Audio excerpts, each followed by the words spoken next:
여러분, 안녕하세요. 뭐든지 읽어주는 남자, 모잉남입니다.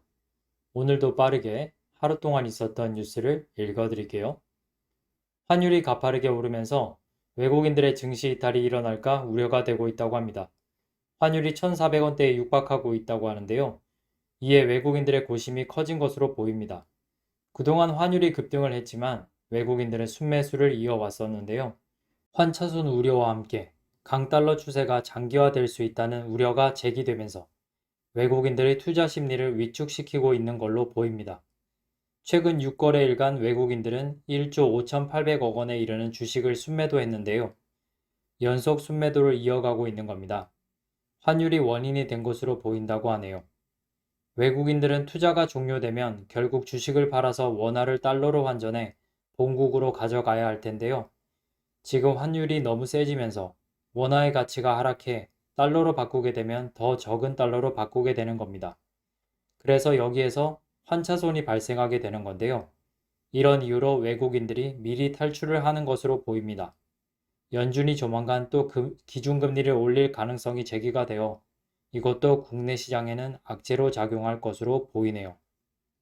김정은이 미국의 궁극적 목적은 북한의 정권 붕괴라며 절대로 핵을 포기하지 않겠다는 발언을 했다고 합니다.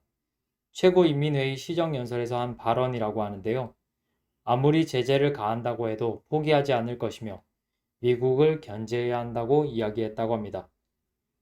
러시아와 우크라이나의 전쟁이 장기화되고 있는데요. 전쟁 상황과 관련해 러시아가 우크라이나에 얼마나 많은 전쟁 물자를 사용했는지에 대한 분석 결과가 나왔다고 합니다. 바로 탄약에 대한 이야기인데요.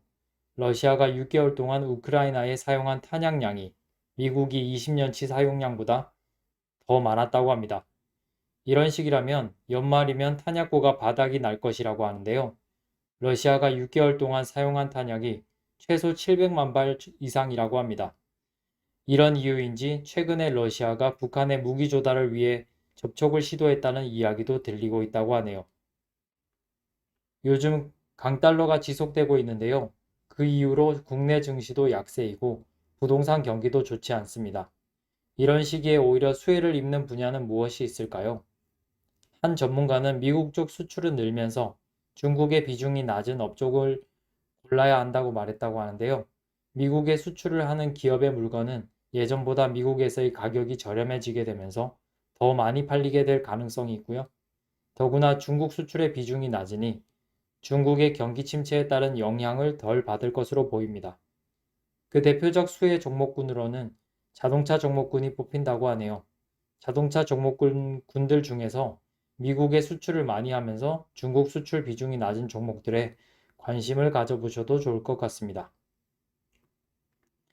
오징어 게임으로 세계적 배우가 된 이정재가 스타워즈 시리즈 어콜라이트 주인공에 캐스팅됐다고 합니다. 이 작품은 디즈니 플러스에서 제작을 한다고 하는데요. 아직 어떤 캐릭터를 맡게 될지는 정해지지 않았다고 하네요. 이 영화는 레슬리 헤들랜드라는 감독이 작가와 총괄 프로듀서를 맡게 된다고 합니다. 오징어 게임의 파급력이 정말 엄청났던 것 같네요. 스타워즈는 전 세계 사람들에게 너무나 잘 알려져 있는 시리즈 영화인데요. 그 영화에 한국 배우가 주연급으로 출연한다니 신기할 따름입니다. 아무쪼록 영화가 흥행에 성공해서 배우 이정재가 할리우드에서 주목받고 승승장구했으면 좋겠습니다. 테슬라의 최고 경영자인 앨런 머스크가 자사 스타링크와 아이폰 14를 연계한 비즈니스 모델을 만들기 위해서 애플과 접촉했다고 합니다.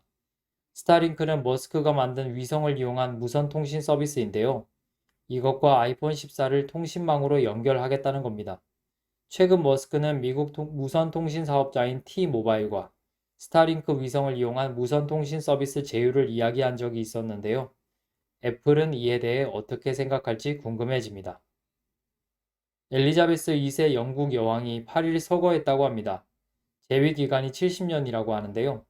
영국에서 최장 집권한 군주라고 하네요. 여왕은 지난해 4월 70여 년 해로한 남편 필립 공을 떠나보낸 뒤 급격히 쇠약해졌다고 합니다. 엘리자베스 2세 여왕의 서거로 큰아들 찰스 왕세자가 찰스 3세로 왕위를 계승하게 된다고 하는데요. 74세의 나이로 왕위에 오르게 되는 것이라고 합니다. 그러면서 그의 첫째 아들인 40세인 윌리엄 왕자가 왕위 계승 서열 1위가 되었다고 하네요.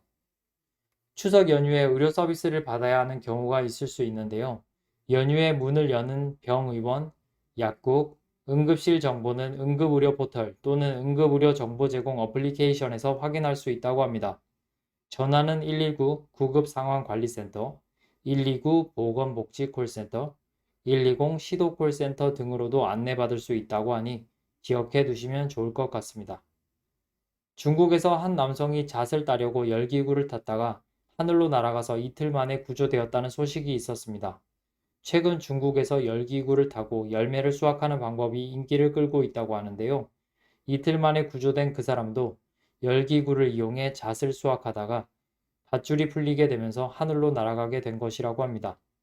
320km를 이동해 러시아 국경 인근에서 착륙해서 구조되었다고 하네요. 오늘의 머잉남 뉴스는 여기까지입니다. 내일은 주말이어서 공모주 청약 일정과 부동산 청약 일정이 없습니다. 오늘도 끝까지 시청해 주셔서 감사합니다.